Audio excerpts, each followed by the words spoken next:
Today we're going to be going over how to install some of the stuff that you need for FRC programming. I'm going to try and keep it as short as possible. It shouldn't take too long, but I might cut around some stuff to make it go a bit faster. So we're just going to go right into it. The first thing you're going to need to do is install the Java Development Kit 8. You're going to want to follow this link up here. I'll put it down in the description to make it easier. And this is going to let you actually run Java on your computer. So you're going to want to click Accept License Agreement and then select whichever version you need for the computer you're using. For me, that would be the 64-bit here. But depending on what you have, if you have a Mac, it could be this one or other ones.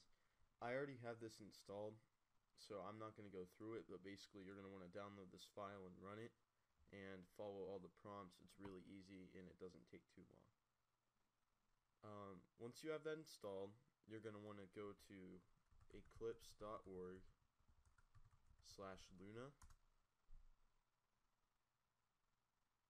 and this is basically the where you write the code. It's called an IDE. It stands for Integrated Development Environment. It's what lets you write the code and compile it and stuff like that. So you're going to want to click that downloads link I just did there, and then you're going to want to go to Eclipse IDE for Java developers. Pick the same version that you picked for the Java JDK a little bit ago. For me, that's going to be 64-bit here. And then you can just click download. It'll download down here. You can ignore all this.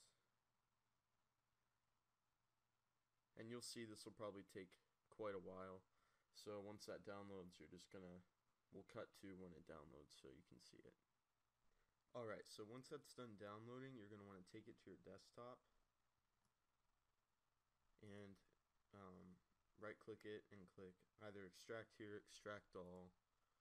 It depends on what program you have. And this might take a pretty long time as well. You'll see it saying 19 minutes. So I'll cut back to when it's done. Alright, so that finished up. So what you're going to want to do now is go in your Eclipse folder, right click eclipse.exe and create a shortcut, and then you can just rename that whatever. You can name it like Eclipse or whatnot, and then I drag that onto my desktop, and then once you have that done, that'll create a shortcut to that folder, and you don't need this anymore. You can delete that. Alright, so you have this downloaded and installed now. So you're going to want to right click or click your shortcut and open it.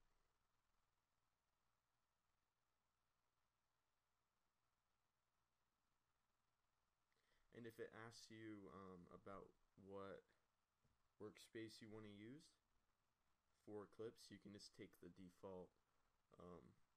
It's not really going to mean anything in the long run. See, so you can just check that and then click OK. So this usually takes a little bit to load, but it's not extremely long.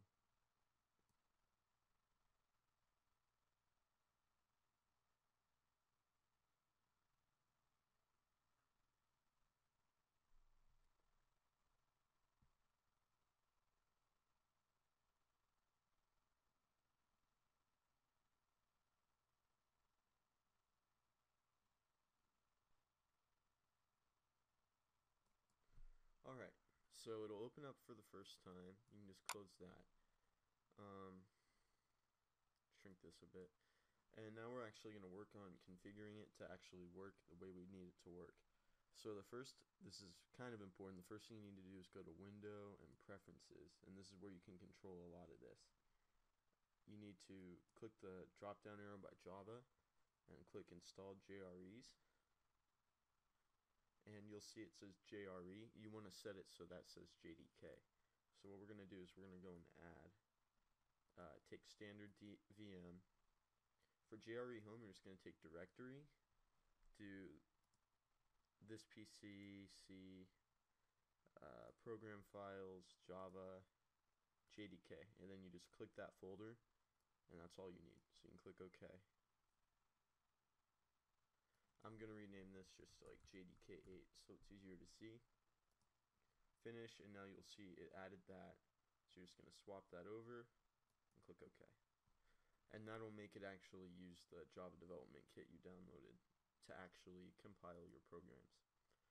So the next thing we need to do now is we need to install the FRC plugins.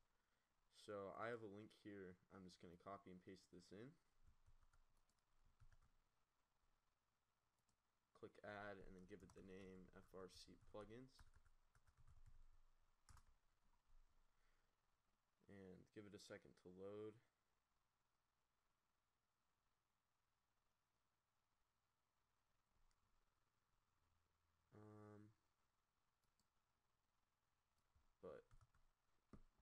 Put in that link and that'll work. Give it a second to load. Alright, so you're going to expand this arrow, check Robot Java Development, click Next. Let it calculate the requirements that it needs to calculate. There we go. Okay, so once it gets out of that window, you're going to want to click Next here, check the license agreement, and finish. So now it'll install the actual robot libraries that you need to actually program the robot. And this will take a little bit of time, and I think you need to restart Eclipse once it's done. Alright, so once that's done, all you're going to want to do is exit out of Eclipse. If it didn't already ask you to do that, go back to your desktop, load it again. And now we're going to have a few settings to change to make it easier to use a little bit.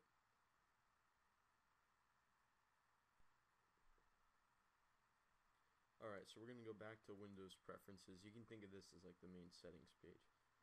So one of the things I like to do is go to General, Editors, Text Editors, and show line numbers. If it's not already enabled, you can check that and click apply. I also like to change my line numbers to blue, but that's just me. So any other settings in here you want to change, you can go to install update automatic updates and check this box, and that'll make it easier for you to get notifications when you need to update your plugins or your software, and click apply.